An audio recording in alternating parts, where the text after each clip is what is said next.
Hi, so thank you so much. If you clicked on this video, thank you, thank you, thank you. I know that my video is intended to help other people heal. You don't usually get very many views, but that's okay because whoever is meant to watch it is my intention that they get this information. So this pick a card reading is kind of different because it's about relationship attachment styles. So I'm probably going to have a pretty long, lengthy intro.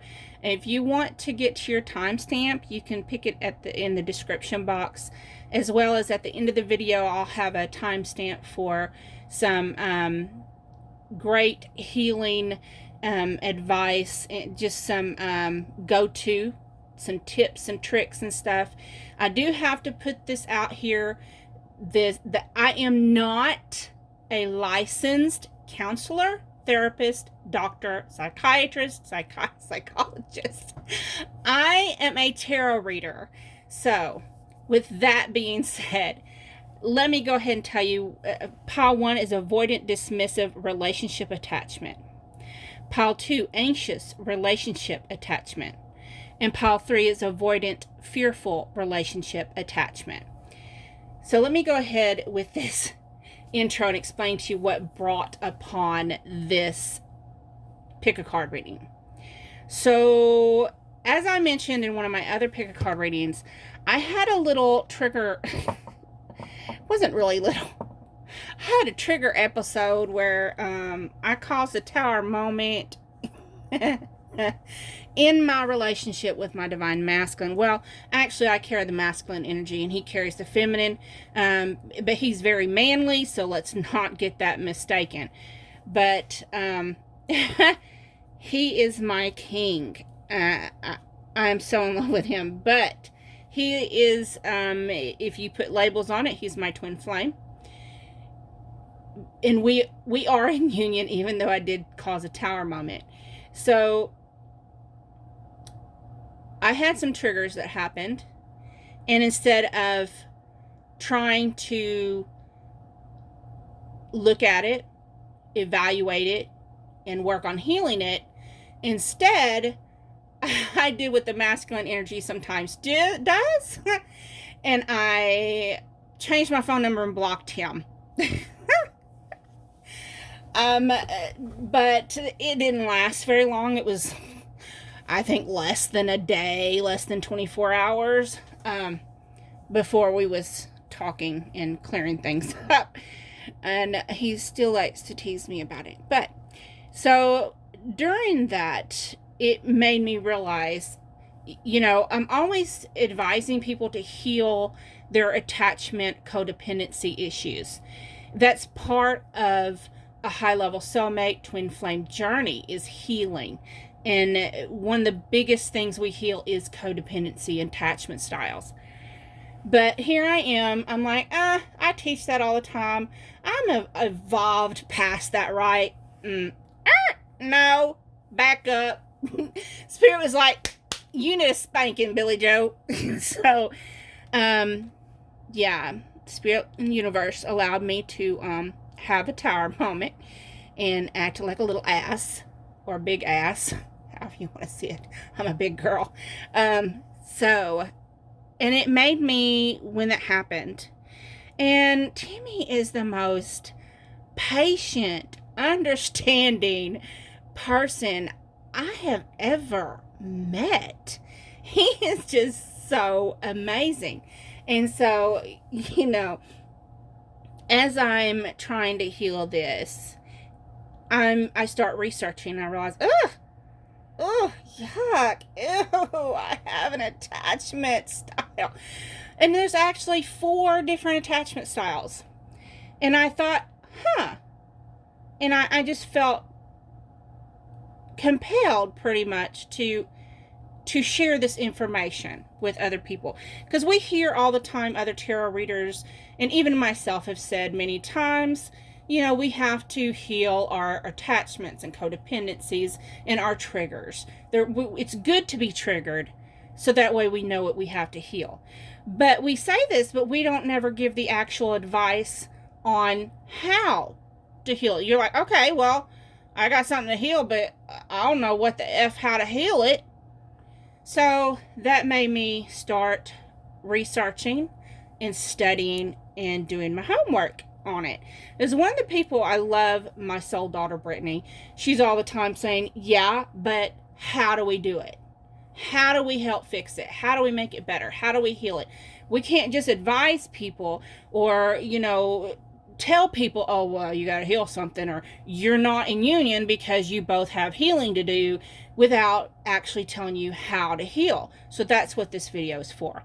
So there's actually 4 attachment styles.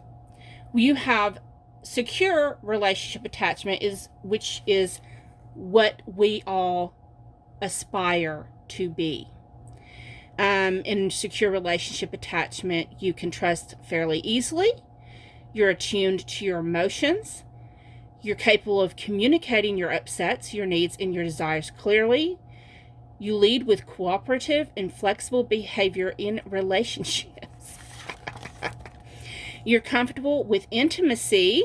So that's a lot of people are not comfortable with intimacy.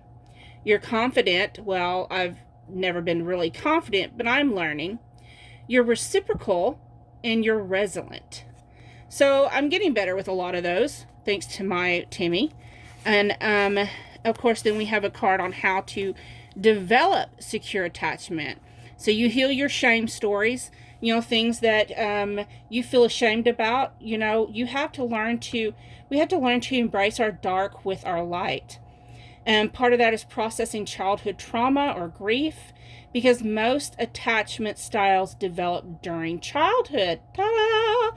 That's why we keep saying heal those childhood issues, because most issues are formed in childhood. We have to process past relationship trauma, build self-esteem by positive self-talk, affirmations, and hobbies, keeping small promises to ourselves. Like every day, tell yourself a small little promise, like, I'm going to drink enough water today. And take one of those cups that measures out the water, how much you drank at what time. Different things like that. You can start off small. Learn about your attachment style. Learn about which one you have. And identify your triggers and practice self-love. So this is what we want to get to. And if you're watching this, I'm thankful, because it means that I'm not the only one who wants to heal myself, who wants to be healed. And number 2, it's good because you're actually taking the step to move forward and heal. So, again, there's 4, but the 3 ones that if you need to work on it, number 1 is avoidant dismissive relationship attachment. Now, signs of that, and that I'm going to read these so that way you can identify which one you most relate to. Instead of just picking a stone or something, you can pick which attachment you most resonate with. So avoidant dismissive relationship attachment. That means you downplay the importance of the relationship. They're just a friend. You're extremely self-reliant. I mean, you're extremely dependent. You don't think you need anyone at any time. You're emotionally distant, and you prefer isolation. You shut down quickly when triggered. Signs, here's signs that you may say if you identify with this. I don't like talking about my feelings. Things don't really bother me. They just come blow over my shoulder. People always let me down. I don't need help from anyone. I'm not ready to move in with you. I'm not the marrying type. So also about this is I created this to where you can learn about how, if whatever attachment style you relate to, you can try and work on healing. And also, if you recognize a pattern in your counterpart, you can learn how to deal with that. So there's several things. It's probably going to be an extremely long reading, but it is very educational, and I hope that you enjoy it. Pile 2 is anxious relationship attachment. with this, you have emotional highs and lows. You may be considered emotional. You worry about relationships and you seek reassurance and affection to counter those worries. You need to hear, I love you. I think you're beautiful. I'm not going anywhere, Billy Joe. Can you guess which one I was? You have emotional hunger and turbulence. Things that you may say, possibly. I want to get close to you, but I'm not sure you want to be emotionally close to me. I'm not really sure how you feel about me. Even if they tell you that they love you all the time. Do you really love me like I do you? I worry about if our love will last. I worry you'll leave. I require your attention, affection, and reassurance. I want to be around you constantly so I can be reassured of your love and commitment. So, pile 2 is for anxious relationship attachment. Pile 3, avoidant, fearful relationship attachment. These are ones who are afraid of intimacy and rejection. You're socially avoidant. You have internal conflicts that often lead to high emotional reactivity. I might be this one. I'm kind of relating to a lot of these on all of them, to be honest. And you're unpredictable. This is often related to trauma, abuse, and loss. Primary caregiver may have been both the source of comfort and fear. So this is the one that's most often associated with childhood trauma or abuse. Okay. So, if you need more time than the 12 minutes I've taken so far, you can pause the video. I'm going to go ahead and get started with pile number 1, avoidant, dismissive relationship attachment. Okay, so if you picked pile option number 1, avoidant, dismissive relationship attachment. So I've already named some things that may be your trigger. At the end of the video, I will have a timestamp for some tips on how to help you deal and heal and all that wonderful stuff. So, I'm going to pull these cards. These cards are to try and figure out what's going on exactly. So, we have the Magician, the Two of Wands,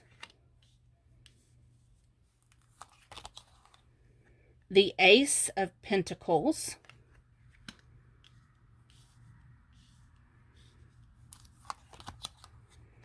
the Tower.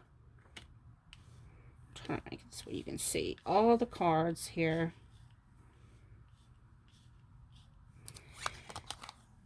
The Wheel. Now, I'm going to tell you, I'm going to read these intuitively, okay? We have number 6, autumn is my last chance. Please don't lose hope.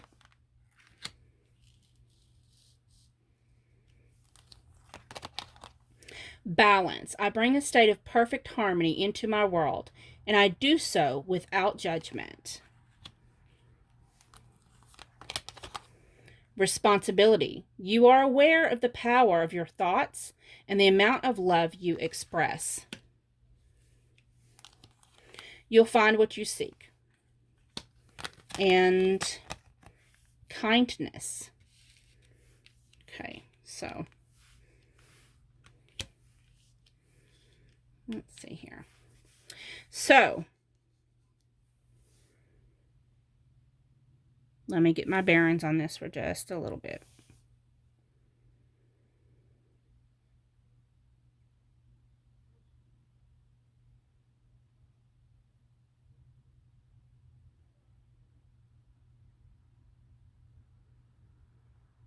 Okay, so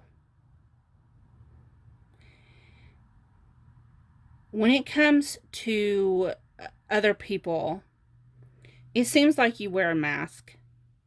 A lot of people don't like being called out on wearing a mask. But, and it's true because we do often wear a mask. Like, for example, when I say I'm a different person at work than I am at home. When we say things like, The version you get of me depends on you. Things like that. So we wear a mask in different positions. We wear a mask as a mother, as a daughter, if we're a doctor or a lawyer or a teacher. It's like we step into that role. With you, it's like you keep yourself in a cage, so to speak. You're kind of scared to come out of that cage. You keep that mask on because you may have you may consider yourself a little bashful or shy. Or you just may be one of those that you don't like being around people. You're not comfortable with the public.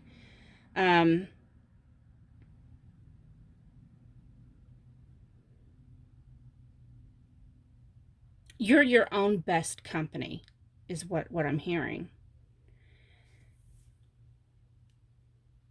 Sometimes you may talk to yourself, and I'm not judging. I talk to myself sometimes. But you really want to come out of your shell. There's been times that you've actually broken free and flew from the nest, so to speak, only to come right back because, it's like you try to go out in the world. Maybe you've even tried to do that possibly since childhood, and you've tried to make friends. You've tried to be vulnerable, and it's like every time you do, shit hits the fan.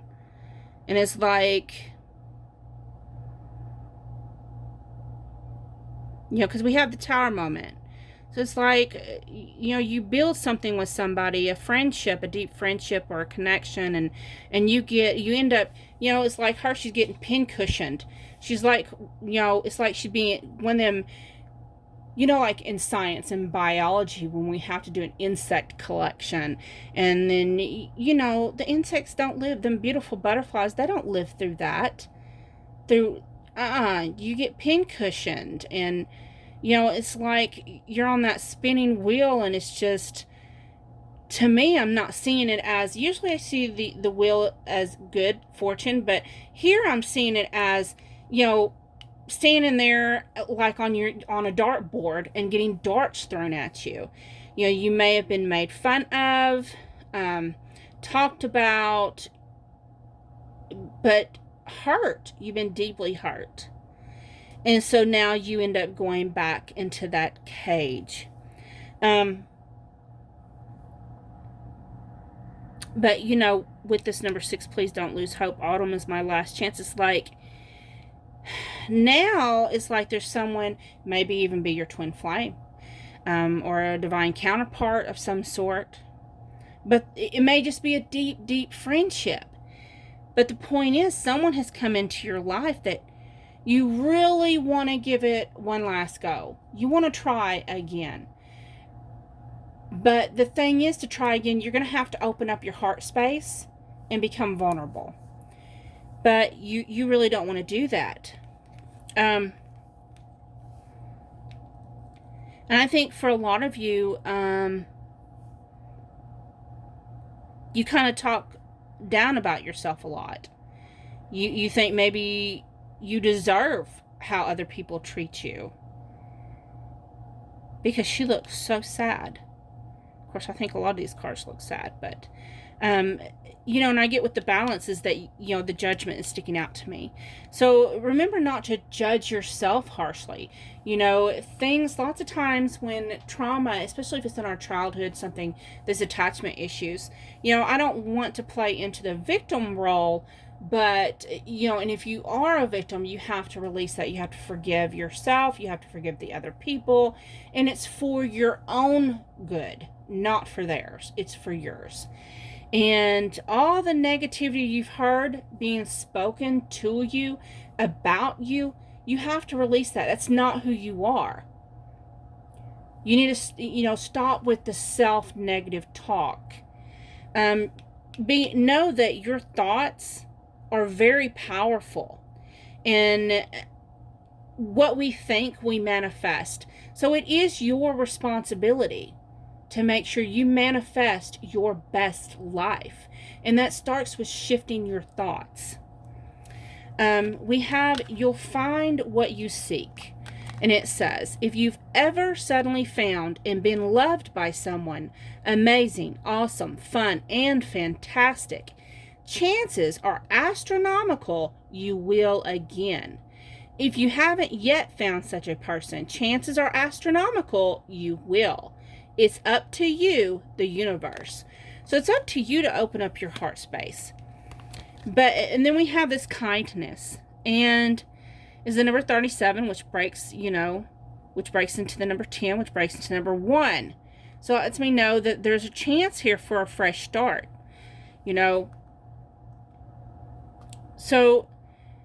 But what I'm seeing is be kind to yourself. It starts with ourselves in our inner journey. Okay. So if this is for yourself, things that you can work on for this dismissive avoidant, be willing to acknowledge any childhood pain. I think that's going to go with all of them, actually. Bring compassion to the parts of you that are shut down. Start paying attention to your subtle feelings. Those are clues. Lean towards connection in small doses. Just take small baby steps, honey. Learn to compromise with your partner and practice sharing small vulnerabilities. Then, if the person you're in a relationship with has a strong dismissive avoidant attachment, things you can do is, you need to understand that their need for more space is not personal. It's not because they don't want to be with you. And also communicate your needs and desires from a place of love, not in anger or blame. Don't shame them. They have enough shame as it is. Okay. So, again, I hope this resonated with you. I hope it helped. For some more tips, you can stay tuned for the end of the video. I'm going to go ahead and get moved on to those that picked pile option number 2. Okay, so thank you so much for joining me, pile option number 2. So the anxious relationship attachment. So we're going to look at those other cards here in a little bit. First, we're going to look at these cards. We're going to look and see what the issue is. Here we have the Ace of Wands, the Four of Cups, the Ace of Swords in reverse,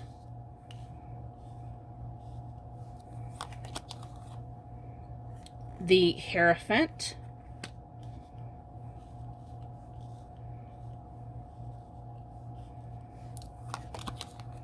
the Nine of Cups. Hope you can see all those cards really. Okay. Then we have the number 45, which breaks into number 9, which at the end of the world, an important end, a new beginning. Gratitude. I am thankful for this life and the opportunities that it presents.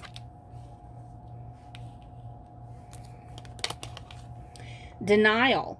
I acknowledge my fear, but I replace it with the insight of awareness. Commitment. You dedicate yourself to your beliefs wholeheartedly, knowing that love is the essence of your very being. Got a lot of them in this one. Evolution. You realize that obstacles are merely lessons on your path to love. So I'm going to have to move these down some more because I'm not done with the cards. Okay. They chose you. Give yourself much more credit. And number 33, hydrate. You may need some water. If you're thirsty, take a drink. Let's look at this. Okay.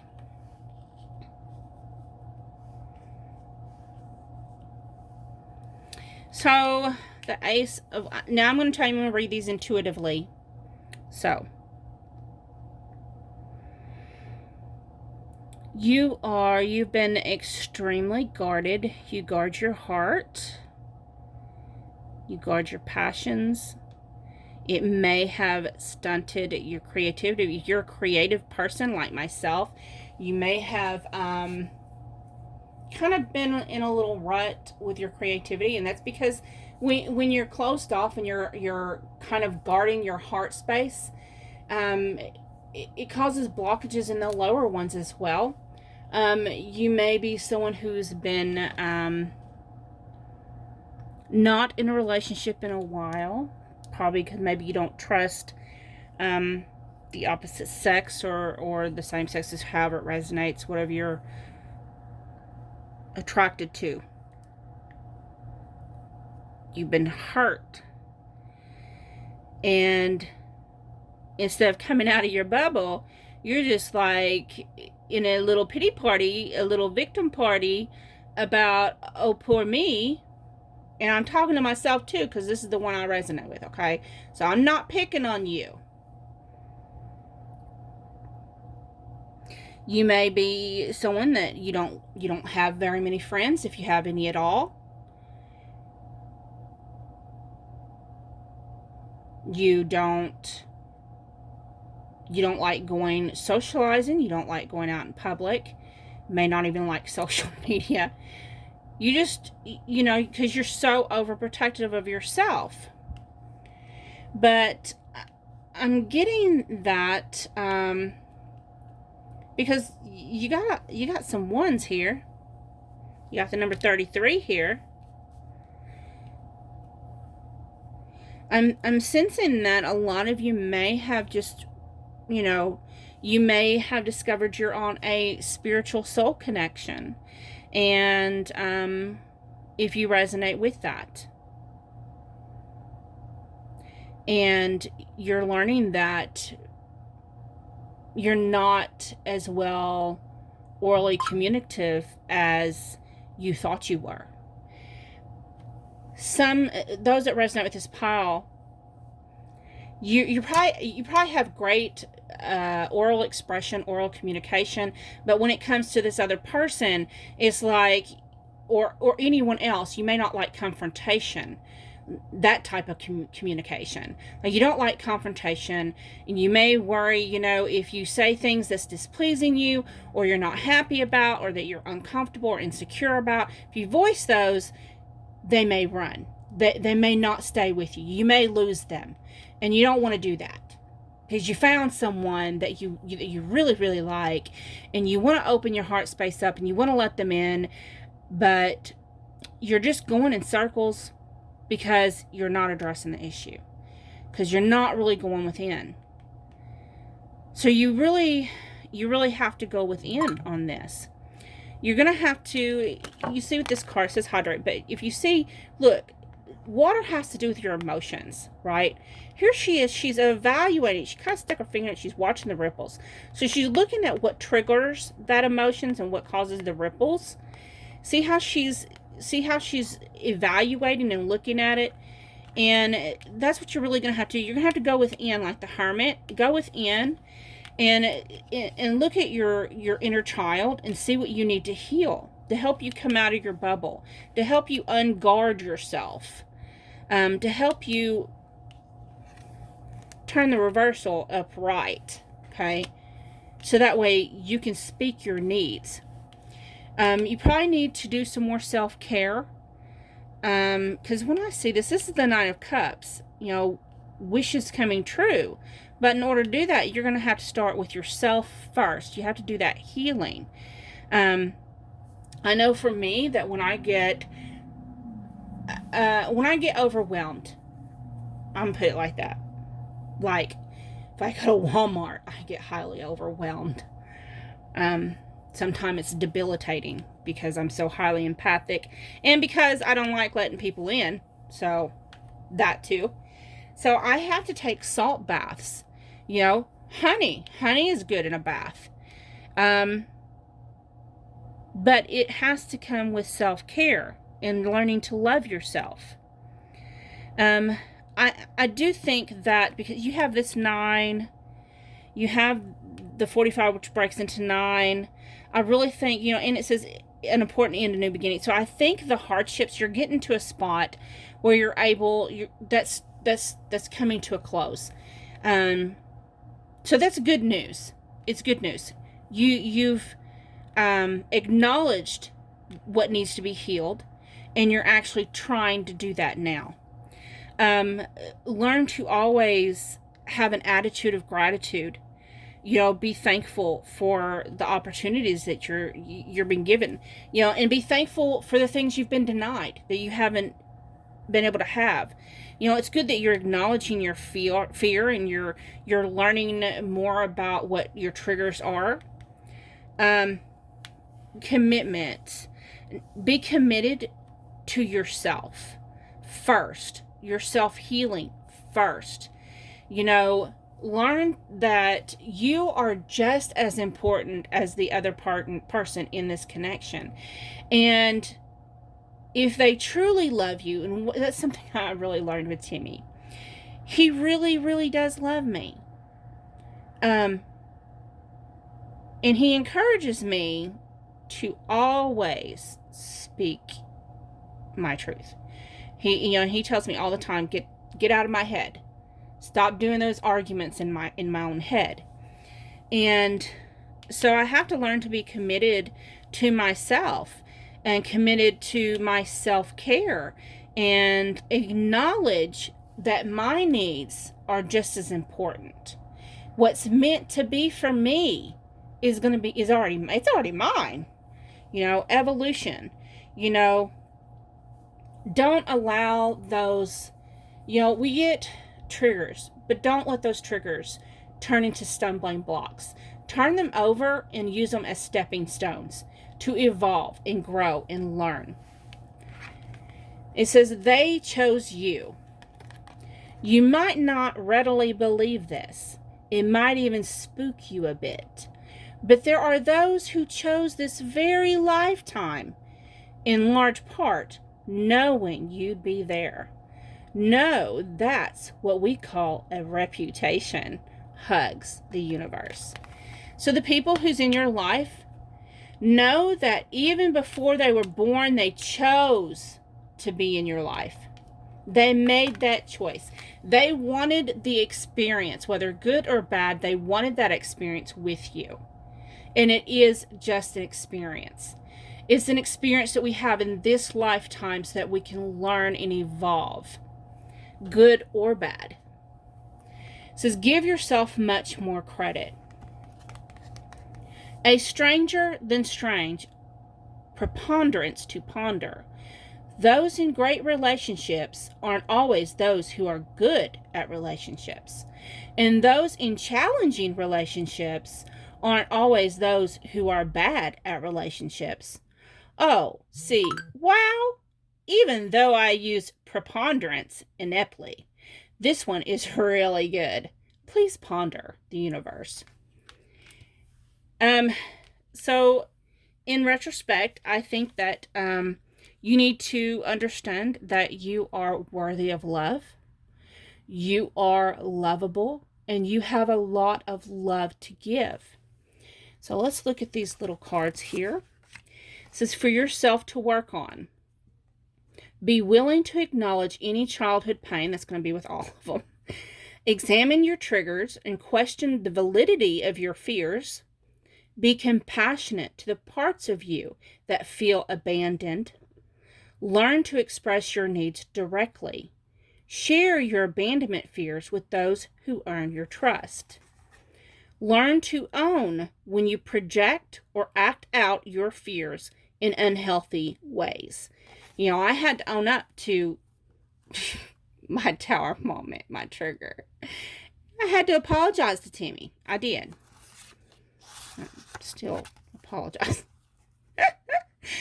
Try to assume the best about your partner and yourself.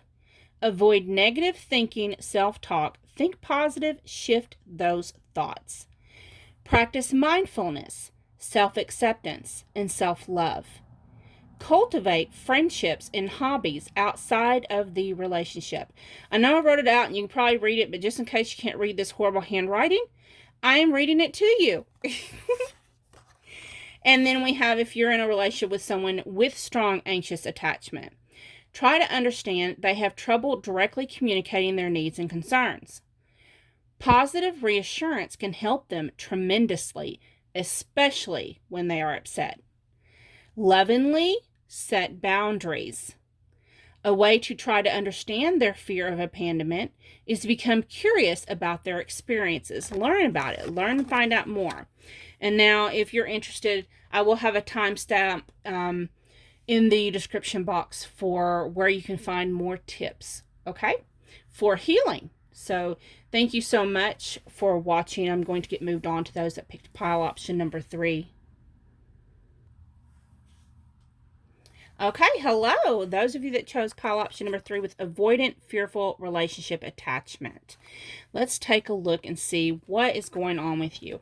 And then afterwards, we're going to talk about some different tips and stuff that I learned about healing and what we can do for ourselves. But first, let's look at these cards and see what's going on with you. Wow, we have the 5 of Swords. Don't cut nobody. Don't cut her. Don't do it. 8 of Swords. The 6 of Cups. The 8 of Pentacles.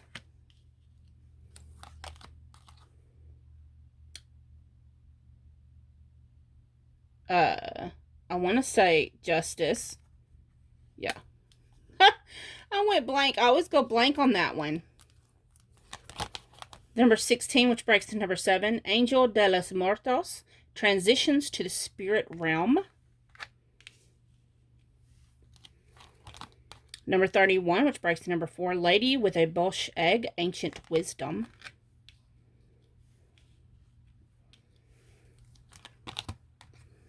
Death. I am learning that endings are merely beginnings. Detachment. You are releasing old patterns and ideas that no longer serve your highest ideas of love. Ideals of love, sorry. Release. You have the ability to give over unwanted energies to the loving forces of the universe.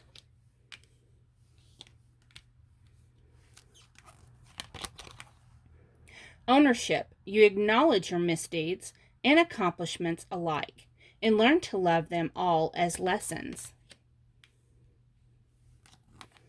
That you have options is meaningful. Rock on. You needn't worry. And then the number 12, which breaks into the number 3, sensitivity. Just put this over here. Okay. So I read these intuitively. So let me get a handle on what I'm looking at here. Okay.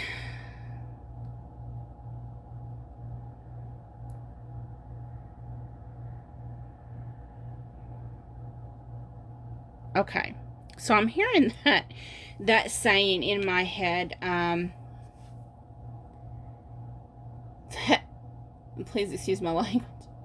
That bitch is going to get what she's got coming. Karma's going to bite her in the ass. So, I don't know if that's you saying that or not, but I'm getting a wrong strong sense that it is you saying that. And also, you may make comments that you just going to help Karma along. Karma needs help. You going to get that bitch.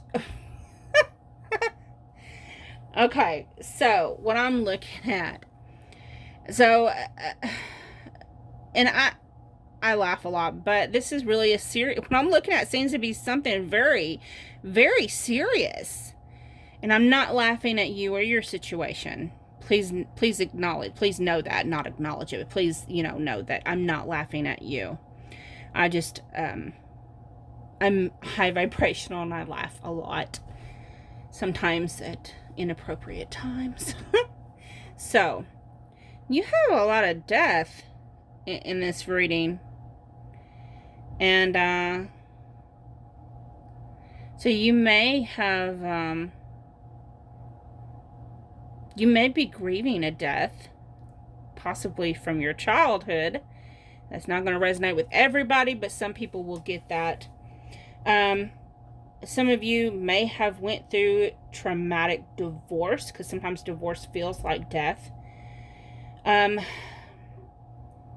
I'm sensing that whether it happened in childhood, or it happened in a marriage, or a long-term relationship, you were physically abused. Physically, mentally, probably some of you even sexually and emotionally. Definitely any kind of abuse, I believe, causes emotional distress. You lost your sense of security. You may have had to defend yourself, but I'm sensing that you pretty much, you live in your fear, and you kind of had to hide out. You may have built yourself this, I'm seeing a bunch of locks, like a door that has all these locks to the outside, trying to prevent anyone from being able to break in or come in. And this is someone who, I'm sensing some people here that are actually full of fear. Possibly even fear for your life. Of course, this is avoidant, fearful relationship attachment. So I guess I would sense a lot of fear in this group. You probably even work from home. A lot of you. Maybe not all of you, but I'm sensing a lot of you either work from home, or you may even be on disability, I'm sensing. A lot of you are facing the idea that you deserved it. Just know that nobody deserves to be treated in that way at all.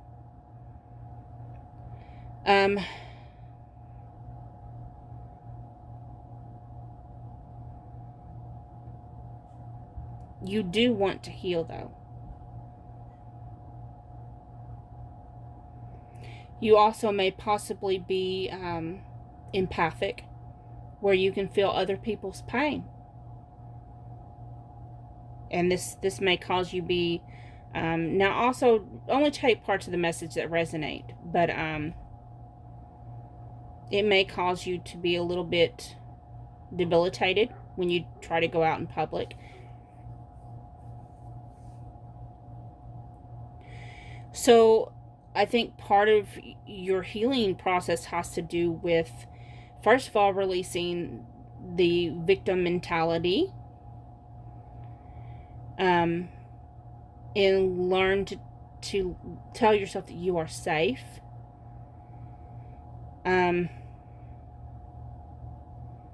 Learn to transition and study and learn about what triggers your fear, and how to make small steps towards healing. Learn to release and detach from those thought patterns and old behaviors that are keeping you imprisoned from enjoying your own life. You know, take ownership in any part of any actions that you yourself did. I'm not saying you as the victim were the cause of it. That's not what I'm saying. I promise you I'm not, because I myself have been a victim of sexual and physical and mental abuse. But learn to see all things you've went through as lessons. And it's hard to do that. It's hard to grow from a place where you're at right now. I know. I've been there. And I had to learn. I had to change my thoughts and realize that I'm a warrior. I am a survivor. I am magnificent and wonderful and loving. I am a goddess. And those are things you need to learn about yourself. Allow yourself to blossom and grow. So some of the messages that we have to these loving universe messages, it says that you have options is meaningful. Rock on. And it says, if I could make just 2 wishes, I'd wish I could somehow convey to you the profound depths of my gratitude for every moment of your life. I'd also wish that you could somehow know of your unimaginable importance, just as you now are, to the lives of so very many. And of course, I'd wish for even more wishes. Oh, shoot. You are such a good idea, the universe. So know that there are people who want to be part of your life, that you mean a lot to people. You know, you may be in a place, I know when I went through this, I was in a place where I didn't feel worthy. I didn't think, I had gotten to where I didn't think that even my parents loved me. I just thought nobody loved me. And I was highly suicidal. I'm not saying you are, but sometimes we get to that point. And I had to shift my perspective that yes, I am worthy. Okay. And there are people who do love me. So then we have, you needn't worry. There's no one in your life who hasn't always loved you. They're all just learning how to show it. Big sillies, the universe. So do know that you are greatly loved. You are needed. Okay? So let's look at these here. It says, for yourself to work on. Be willing to acknowledge any childhood pain. That wasn't all of them. Be compassionate to the parts of yourself that feel used or exploited. Learn the difference between those who want to use you versus those who authentically give to you. Set firm boundaries so you don't overgive and then become resentful. Meditate or journal when you feel anxiety, when you feel close to someone. When we've been through this and we start to open up our heart, or we start to try and communicate or get involved with other people, it causes this anxiety. So learn to journal and meditate to help you get through that. Acknowledge when you act out or withdraw. Acknowledge that. When you feel rejected or abandoned or not loved, that sometimes we act out, or like I did, changed my number and blocked my boyfriend. Who is, I'm going to say it again, he's amazing. He is not the one who abused me, by the way, so let's get that straight. But I had to acknowledge and own my action, own up to it, and apologize for my part and what I did, instead of accepting what I needed to learn from because of my trigger. And it says, learn to communicate your needs, which is what I'm learning myself.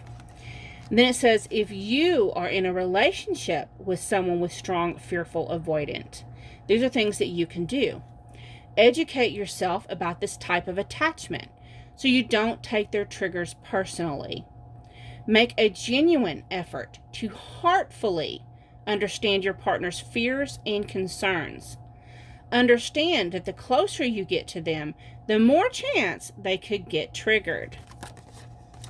Set loving yet firm boundaries if your partner threatens to leave the relationship. And reassure your partner that you love them for who they are and not what they do for you.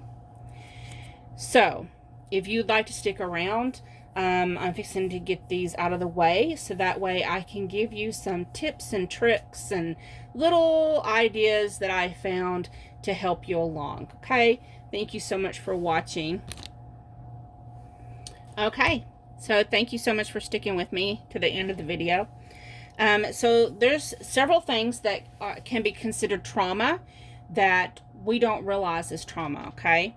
Emotional neglect, where we made mom. And maybe you wanted hugs from your mom or your dad or your aunt or your grandma or something you wanted as a child, and they kind of pushed you away because I was busy doing something, and that may have affected you. Some type of emotional neglect. Gaslighting, and that's where, for example, someone hits you, and they're like, "Oh, well, I didn't hit you as hard as I could have," or they may even lie about, say, "I didn't hit you. That's all in your mind," making you feel crazy. Harassment, where they just, they're constantly berating you. Okay. Invalidation, poverty, domestic violence, being bullied, chronic illness, medical trauma, racism, sexism, weight stigma, social isolation. Those are just different types, okay? And that's not even all of them. So, questions to ask yourself when you are feeling insecure. You can ask, what vulnerability is being exposed? So you got to take it out of the box and look at it. What threat am I perceiving? What belief is preventing me from achieving self-acceptance? What previous hurt is being triggered? What is my inner critic saying? That voice in our head that goes around and round and round.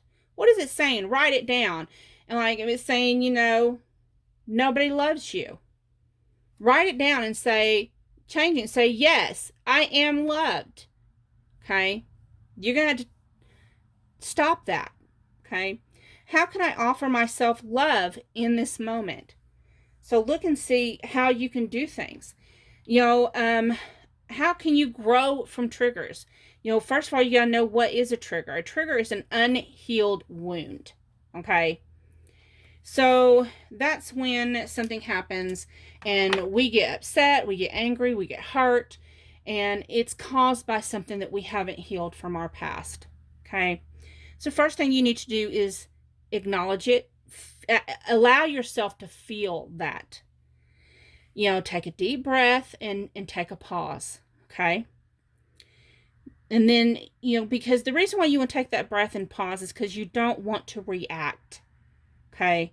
You want to observe it. Even though it's going to be highly uncomfortable to take that out of the box and look at it and observe it and see why you're feeling that way, you've got to do it or you're never going to heal. Then you have to reprogram your subconscious by using affirmations, okay? One of the examples given here is, I am grateful for this emotion and what it can teach me. See there? And then as you do this, you're going to form a new self-talk within yourself. That's what I mean when I say shift your thoughts. You have to go through that process. And as you go through that process, you're releasing those old behavior thought patterns. Something else is, in healthy relationships, we hold our tongue when we are ready to spit fire. We don't react. We recognize that real relationships do have ups and downs. We express complaints instead of criticisms. We don't nag each other. We apologize and we acknowledge and we own up to our wrongs. We compromise and accept influence. Create a life where both of our dreams are honored. Never tell someone their dreams are unrealistic. They're not, that's just stupid. You'll never get to be a poet or an artist, or, you're not good enough. You need to do something better. And if those things were ever said to you, know that that's not true. Then we have do the loving thing even when we don't feel like it. Practice self-care. Take responsibility for our own actions. Support each other's healing and growth. Be honest about our desires and remind ourselves of our partner's humanity. Okay. And then how to heal wounds of self-betrayal. This can where you have negative self-talk and you tell yourself you're not worthy, you're not loved, you're too fat, you're too skinny, you're not as pretty as this person, or you're not as, you're not smart enough. That's where you do self-betrayal. You have to release that story about who you say you are. You have to intentionally commit to healing that by either journaling or meditating about your intention every day for at least 5 minutes. Say no to anything that you don't intuitively align with. Get past your mind once, at least once, every single day. Compassionately ignore people. Yes, I said ignore. People who don't understand the journey you're on. It's okay to let go of toxic people. Few people understand a person who chooses themselves. We're taught in today's world that it's selfish. That's our ego. They're so full of themselves. No, honey, the world has it backwards. It's ego to put other people first. You have to understand the world has it backwards. Practice keeping promises to yourself in the form of small daily rituals. Go for that promised, walk. If you want to go, go outside and sit in the sun for just a few minutes every day. For example, if you're a single mom and you're busy with work and kids, make sure you take that 5 minutes. Just a small step, just a small 5 minutes. If you have to lock yourself in the bathroom with some music playing so you don't hear them kids banging on the door, because I know they're going to, because mine did, you have to lock the door. Or honey, if you're the mama, I promise you, every one of your kids are coming in, and the dogs and the cats and all of them are all coming in the bathroom when mama's in the bathroom. So you're going to have to lock the door and turn up the music so you don't hear them hearing, mama, what you doing in there? And sticking their fingers under the door. Make sure you turn that music up. Do something that helps you relax. Not something that's going to stress you out. And visualize the person you're becoming every morning. Do a visualization every morning. So hints on how to set boundaries with your family. So here's some things you can say. This is what it sounds like. These are little quotes, okay? When I come to visit, I'm staying in a hotel. Number 2, I won't be attending the family gathering. Number 3, I need you to stop bringing up embarrassing stories about me. I don't think they're funny. Number 4, I cannot loan you any money. Let me repeat that. Number 4, I cannot loan you any money. How many times did you want to say that and you didn't? Number 5, when I share something with you, I need you to keep it between us and not share it with other people in the family. Number 6, I know your advice is well-intentioned, but I need you to listen without offering your opinion. Sometimes you can't talk to some people because they just want to tell you their advice, even if it ain't amount, like, for example, I always told my kids, when you're in a relationship or a marriage, do not come to me. I love you. I'm your mother. But if you come to me every time you're upset with your person and you're complaining and you're upset and you're about to leave them, blah, blah, blah, blah, blah, I'm your mom. I'm going to take your side. I'm biased. Okay? And then when you get back together with that person, I'm still remembering those things. But you forgave them. And I'm having a hard time forgiving them because you're my baby. So, I always tell them that, and I tell everybody that, because lots of times, and especially if we talk to our friends or something, our friends first thing is like, you know what, I wouldn't put up with that shit, I'd dump his ass. But they're not telling you what they put up with. Another one is, I'm not available to answer my phone every time you call. Wow, that's a good one. So, here are 20 reminders for trauma survivors. You are worthy. You are allowed to struggle. You are allowed to talk. You are not alone. What happened to you was not your fault. This too shall pass. You deserve to take up space. It is okay if all you did today was breathe. You deserve to be loved and treated well. You are not a mistake.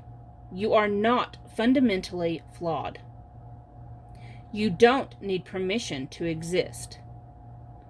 All of your feelings are valid. It's okay to have a bad day, week, or month. Healing is not linear. You are allowed to ask for help. It's okay to not know what you need. You deserve to heal and feel better. You have a right to be heard and taken seriously. It's okay not to be okay. You are enough. You have the right to acknowledge your feelings without having to justify them. Now, how to start actually healing. Number 1, you must become aware of your history, your adversities, your trauma, your pain.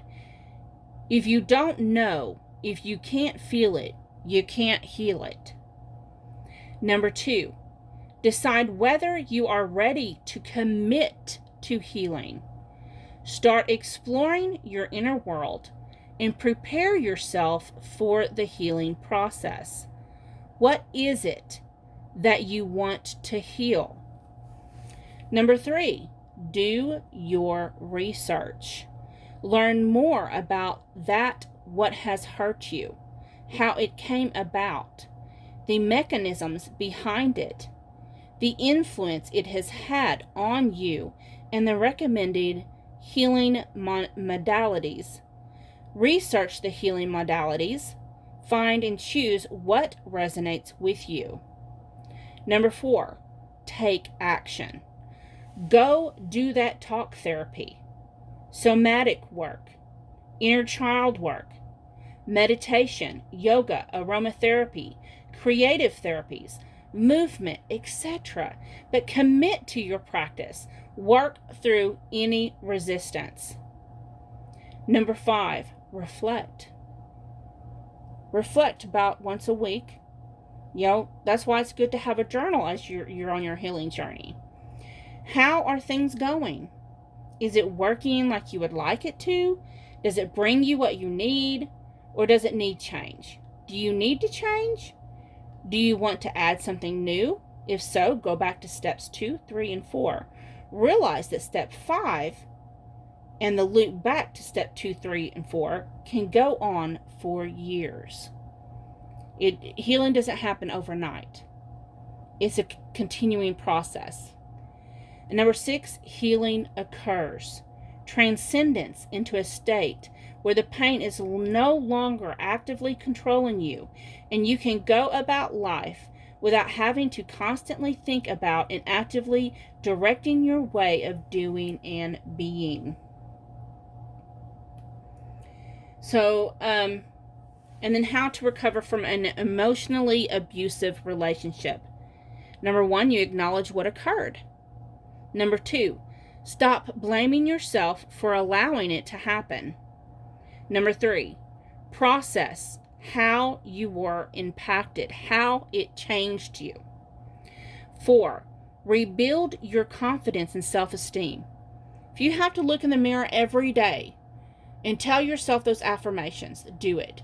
If you have to commit to it by writing in your red lipstick on your mirror that you are worthy, you are lovable, you are amazing, then write it with your red lipstick on your mirror. I promise you it'll wash off and you can change the affirmation later. Number 5, identify what led to you being in an emotionally abusive relationship. Number 6, identify warning signs. And number 7, develop healthy boundaries for your relationships, for the current and future relationships. Some inner child wounds that you may have to heal. We have the abandonment wound, which is feels left out, fears being left, hates being alone, codependent, threatens to leave, normally attracts emotionally unavailable people. The guilt wound, feels sorry or bad, doesn't like to ask for things, uses guilt to manipulate, is afraid to set boundaries, normally attracts people who make them feel guilty. The trust wound, is afraid to be hurt, doesn't trust themselves, finds ways to not trust people, feels insecure and needs lots of external validation, doesn't feel safe, normally attracts people who don't feel safe. The neglected wound, struggles to let things go, has low self-worth, gets angry easily, struggles to say no, represses emotions, fears being vulnerable, normally attracts people who don't appreciate them or make them feel seen. 20 tips to stop your mind from overthinking. Number 1, ask yourself, is this a productive thought? 2, put things into perspective. 3, know your body rhythm and schedule your activities accordingly. 4, focus on your 5 senses, what you can see, hear, smell, touch, and feel. 5, surrender the need to be perfect or omnipotent. You know I said that right. I said that incorrectly, I know. Y'all know I mispronounce things all the time. Number 6, accept that you cannot change the past. Number 7, accept that you cannot predict nor control the future. Number 8, exercise. I hate that word. Just putting it out there. Number 9, accept that you don't have to understand everything. Number 10, repeat phrases to calm or center yourself, like relax, peace, be still, I am safe. Number 11, do only one thing at a time. Number 12, acknowledge the problem, but focus more on potential solutions. 13, consider what you're depriving yourself of by fantasizing and overthinking. 14, consider what you might have to feel if you stopped overthinking. 15, ask yourself, what is within my control? What isn't? 16, compartmentalize worry time. I'm sorry, this is funny to me because I'm a chronic overthinker. Give yourself 15 minutes to worry, then move on. Number 17, practice mindfulness. Be here, now, without judgment. 18, practice deep abdominal breathing. 19, take a class in